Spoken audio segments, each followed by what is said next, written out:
বাতিল হচ্ছে lakh lakh ration card. ইতিমধ্যে প্রায় 17 লক্ষ রেশন কার্ড বাতিল হয়ে গেছে। এই 5টি শর্ত যদি আপনি না মানেন সেক্ষেত্রে আপনাদের রেশন কার্ডটিও বাতিল হতে পারে। সেক্ষেত্রে আপনাদের কাছে পিএইচএইচ, এসপিএইচএইচ, আরকেএসওয়াই 1 অথবা আরকেএসওয়াই 2 অর্থাৎ যে কোনো রেশন কার্ডই থাকুক না কেন এই নিয়মটি আপনাদের ক্ষেত্রেও প্রযোজ্য হবে। সেক্ষেত্রে আপনি যদি চান যে আপনাদের রেশন কার্ডটিও বাতিল না হোক তাহলে এই 5টি শর্ত আপনাদের মানতেই হবে। বিশেষ করে শেষের শর্তটি তো আপনাদেরকে মানতে হবেই হবে। সেই জন্য ভিডিওটিকে সম্পূর্ণ দেখবেন এবং কাদের কাদের রেশন কার্ড বাতিল হয়ে যাবে এবং রেশন কার্ড বাতিল হয়ে গেলে তখন আপনারা কি করবেন সেটাও কিন্তু আপনাদের জানাবো। সেই জন্য ভিডিওটি খুবই ইম্পর্টেন্ট হচ্ছে, ভিডিওটিকে শেষ অবধি দেখবেন।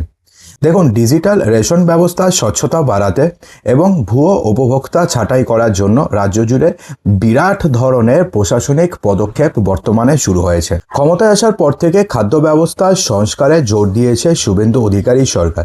কারণ আপনারা সবাই জানেন যে সরকারে আসার পরে ফার্স্ট পদক্ষেপ হিসাবে রেশনে আটা দেওয়া বন্ধ করা হয়েছিল।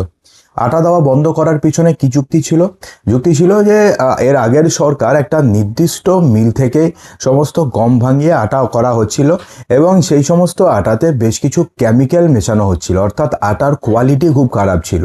তো সেই কারণে আটাটাকে বন্ধ করা হয়েছিল এবং তার পরিবর্তে উন্নত মানের গম দেওয়া হচ্ছে। তো আপনি কি উন্নত মানের গম পাচ্ছেন নাকি আগে যেরকমভাবে গম পেতেন সেই গমই পাচ্ছেন? অর্থাৎ দুটো গমের মধ্যে এই কোনো ডিফারেন্স আছে? কমেন্ট বক্সে জানাতে কিন্তু ভুলবেন না। এবং দুর্নীতির কারণে যাতে প্রকৃত এবং যোগ্য ব্যক্তি খাদ্য সুরক্ষার সুবিধা থেকে বঞ্চিত না হন সে বিষয়ে বর্তমানে কড়া অবস্থান নিয়েছে রাজ্যের খাদ্য দফতর। ইতিমধ্যে জেলায় জেলায় যাচাইকরণ প্রক্রিয়ার মাধ্যমে লক্ষাধিক অযোগ্য কার্ড ইতিমধ্যে পশ্চিমবঙ্গে 17 লক্ষ এবং পুরো দেশ জুড়ে 4 কোটি রেশন কার্ড বাতিল হয়েছে। তো এখন ব্যাপারটি হচ্ছে কেন বাতিল হচ্ছে রেশন কার্ড। তো সেক্ষেত্রে আপনাদের রেশন কার্ড বাতিল হয়েছে কিনা সেটা কিভাবে বুঝবেন? বাতিল যদি হয়ে যায় তাহলে সেক্ষেত্রে তখন আপনি কি করবেন? দেখুন, প্রশাসনিক সূত্রে প্রাপ্ত তথ্য অনুযায়ী সরকারি ভর্তুকির যোগ্য নন এমন আবেদনকারীদের চিহ্নিত করতেই এই ভেরিফিকেশন ড্রাইভ। মূলত যে সমস্ত শর্ত এবং বিধিনিষেধের কারণে নাম কাটা যেতে পারে তার মধ্যে প্রথম রয়েছে হচ্ছে আয়ের সীমা। যে সমস্ত পরিবারের বার্ষিক আয় 6 লক্ষ টাকার বেশি অর্থাৎ মাসের আয় হচ্ছে 50,000 টাকার বেশি তাদের রেশন পাওয়ার যোগ্যতা বাতিল হতে পারে। অর্থাৎ সেক্ষেত্রে যদি কোনো পরিবারের যদি বাৎসরিক ইনকাম 6 লক্ষ টাকার বেশি হয় তাহলে সেই সমস্ত পরিবারের যে রেশন কার্ড সেটা বাতিল হতে পারে। দেখুন, এটা নিয়েও কিন্তু একটা বড়সড় একটা প্রশ্নচিহ্ন। দেখুন, এক্ষেত্রেও না একটা ব্যাপার রয়েছে, মানে এক্ষেত্রেও কিন্তু ভুল হওয়ার একটা সম্ভাবনা রয়েছে। 6 লক্ষ টাকা ঠিক আছে পরিবারের বাৎসরিক ইনকাম, কিন্তু এক্ষেত্রেও একটা ভুল হওয়ার সম্ভাবনা রয়েছে। কি সম্ভাবনা? দেখুন, আজকের থেকে বেশ কয়েক বছর আগে অনেক পরিবারের যৌথ রেশন কার্ড ছিল। অর্থাৎ সেক্ষেত্রে ধরুন 4 ভাই একসাথে, তো তাদের একটা যৌথ রেশন কার্ড ছিল। কিন্তু বর্তমানে 6 লক্ষ টাকা ইনকাম ওটাকে যদি একটা ম্যান্ডেট করা হয় তাহলে সেক্ষেত্রে দেখা গেল যে 4 ভাই মিলিয়ে 6 লক্ষ টাকা হচ্ছে। ঠিক আছে, কিন্তু 4 ভাই আলাদা খায়, 4 ভাইয়ের হাড়ি আলাদা, অর্থাৎ এক ভাইয়ের মোটামুটি ধরুন 1.5 লক্ষ থেকে 2 লক্ষ টাকা ইনকাম। তাহলে ব্যাপারটি কি হচ্ছে যে পরিবার অর্থাৎ যে 4 জন যেটা আলাদা খাচ্ছে তো তাদের পরিবারের তো ইয়ারলি ইনকাম তো 6 লক্ষ টাকার অনেক কম, কারণ 2 লক্ষ টাকার মতন। তো সেক্ষেত্রে কি হচ্ছে, এই নিয়মের ফলে সেই সমস্ত পরিবার ক্ষতিগ্রস্ত হচ্ছে। এই কারণে এই নিয়মের কিছুটা শিথিলতা করা হবে বলে আপাতত মনে করা হচ্ছে। তার কারণ যৌথ রেশন কার্ড যদি স্যারেন্ডার করা না হয়, যতক্ষণ না পর্যন্ত যৌথ রেশন কার্ড স্যারেন্ডার করা হবে। দেখুন, স্যারেন্ডার করার সময় একটা সমস্যা হচ্ছে, যৌথ পরিবারের একজন যদি স্যারেন্ডার করতে আছে তাহলে তার সঙ্গে বাকি যত মেম্বার রয়েছে সবার রেশন কার্ডই স্যারেন্ডার হয়ে যাচ্ছে। অর্থাৎ এটা নিয়েও একটা সমস্যা রয়েছে। তো সে কারণে সরকারের তরফ থেকে রিসেন্টলি বলা হয়েছে যে যার ইনকাম 6 লক্ষ টাকার উপরে যেই মেম্বারের শুধুমাত্র তার রেশন কার্ড সে যদি স্যারেন্ডার করে দেয় তাহলে পরে পরিবারের যে বাকি মেম্বার রয়েছে তাদের রেশন কার্ড স্যারেন্ডার করার কোনো দরকার নেই। অর্থাৎ সেই সমস্ত পরিবারের বাকি মেম্বাররা কিন্তু রেশনের সামগ্রী পাবে।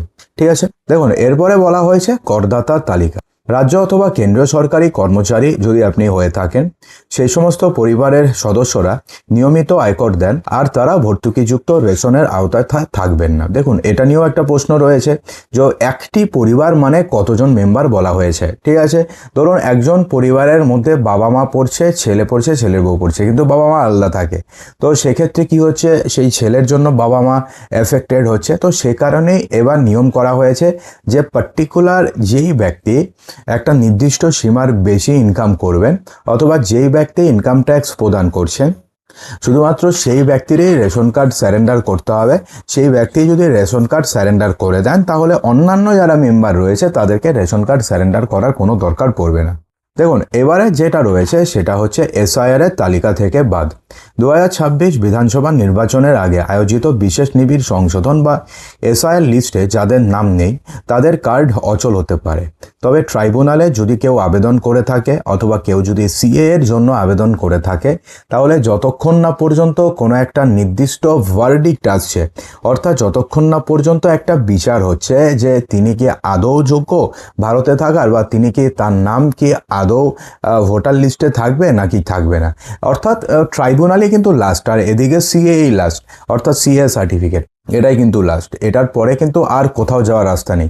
তো সেই কারণে ট্রাইব্যুনাল থেকে যদি অ্যাকসেপ্ট হয়ে যায় তাহলে সেই পরিবার তো রেশন পাবে, কোনো সমস্যা নেই। কিন্তু ট্রাইব্যুনাল থেকে যদি সেই পরিবার রিজেক্ট হয়ে যায় তাহলে কিন্তু সেই পরিবার ভবিষ্যতে রেশন পাবে না, এমনটা কিন্তু বলা হয়েছে। সম্পত্তির পরিমাণ, গ্রামে অথবা শহরে নিজস্ব 4 চাকার গাড়ি যদি থাকে, ট্র্যাক্টর যদি থাকে, 4 কামরা স্থায়ী পাকা বাড়ি যদি থাকে, প্রচুর পরিমাণে কৃষি জমি যদি থাকে, কিংবা ল্যান্ডলাইন সংযোগ থাকলে রেশন কার্ড বাতিল হতে পারে।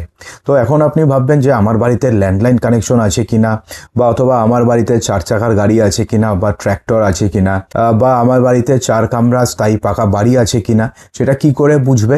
দেখুন, আপনারা যখন অন্নপূর্ণা ভাণ্ডারের জন্য অ্যাপ্লাই করেছেন, সেখানে কিন্তু আপনি সমস্ত তথ্যই দিচ্ছেন। আপনাদের কোন রেশন কার্ড রয়েছে, কোন ক্যাটাগরির রেশন কার্ড রয়েছে, আপনাদের বাড়িতে 4টির বেশি 3টির বেশি রুম আছে কিনা, অথবা আপনাদের যিনি হেড অফ দ্য ফ্যামিলি রয়েছে, HUF যে রয়েছে, সে কি তার ইয়ারলি ইনকাম কত, সমস্ত তথ্য আপনি দিয়ে দিয়েছেন। এবং যাদেরটা সন্দেহ হয়েছে তাদের বাড়িতে ভেরিফিকেশন করতে লোকও এসছে, অর্থাৎ ভেরিফিকেশনও হয়ে গেছে যে ঠিক আছে সেই সমস্ত তথ্য সঠিক।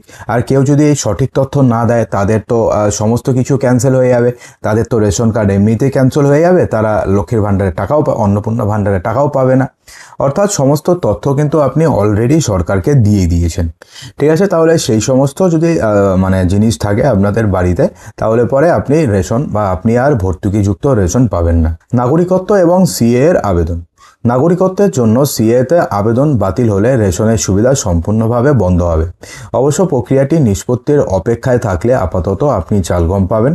যখন নিষ্পত্তি হয়ে যাবে, যদি আপনি সিএ সার্টিফিকেট পেয়ে যান, তাহলে সেক্ষেত্রে পরবর্তীকালে আপনি রেশনের সামগ্রী পাবেন, কোনো সমস্যা হবে না। কিন্তু আপনি যদি সিএ সার্টিফিকেট না পান, আপনাকে যদি সিএ সার্টিফিকেট দেওয়া না হয়, তাহলে সেক্ষেত্রে আপনি ভবিষ্যতে চাল গম কিছুই পাবেন না।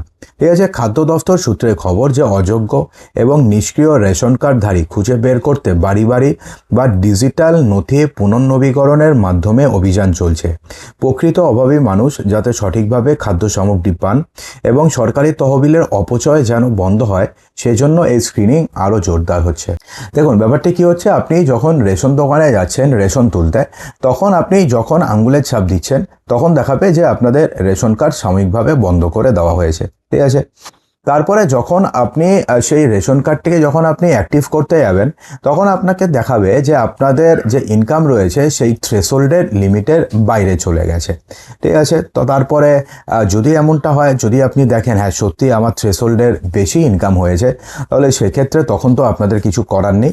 আপনার অর্থাৎ এক্স্যাক্টলি যার ইনকাম থ্রেশহোল্ডের বাইরে চলে যাবে, সে যদি স্যারেন্ডার করে দেয়, তাহলে পরে পরিবারের বাকি সদস্যরা আপাতত রেশনের সামগ্রী পাবেন। ঠিক আছে, কিন্তু যদি এমনটা হয়, এটা তো ভুলও হতে পারে, অর্থাৎ ধরুন আপনার দাদা ধরুন বা আপনার পরিবারের অন্য কেউ ধরুন সরকারি চাকরি করে, তার জন্য ধরুন আপনার পরিবার রেশন পাচ্ছে না। ঠিক আছে, তো সেক্ষেত্রে তো আপনার সাথে ডিপ্রাইভড হয়ে গেল, আপনি অত টাকা ইনকাম করা না সত্ত্বেও আপনাকে বা আপনার রেশন কার্ড বাতিল হয়ে গেল, তাহলে তখন আপনি কি করবেন? তখন আপনি সেই যে স্ক্রিনশট রয়েছে সেই স্ক্রিনশট নেবেন, তারপরে আপনার একটা ইনকাম সার্টিফিকেট নেবেন, গ্রামে থাকলে পঞ্চায়েত অফিস থেকে দেবে, আর শহরে থাকলে এসডি অফিস থেকে দেবে বা এক্সিকিউটিভ দেবে মিউনিসিপ্যালিটি থেকে। তো সেই যে ইনকাম সার্টিফিকেট রয়েছে সেই ইনকাম সার্টিফিকেটটি নিয়ে আপনি খাদ্য দফতর অফিসে চলে যাবেন, সেখানে গিয়ে সেটা জমা করবেন, আপনাদের রেশন কার্ড জমা করবেন, Aadhaar card, voter card, PAN card যা যা আছে সমস্ত কিছু জমা করে দেবেন, তাহলে হয়ে যাবে। তাহলে দেখবেন যে দুদিনের মধ্যে আপনাদের রেশন কার্ড আবার চালু হয়ে গেছে। ঠিক আছে, আশা করব যে ভিডিওটিতে আপনাদের সমস্ত কিছু সঠিকভাবে বোঝাতে পেরেছি। যদি ভিডিওটি ভালো লেগে থাকে তো ভিডিওটিকে লাইক করবেন, বন্ধুদের মাঝে প্রচুর শেয়ার করবেন এবং চ্যানেলটিকে সাবস্ক্রাইব অবশ্যই করবেন।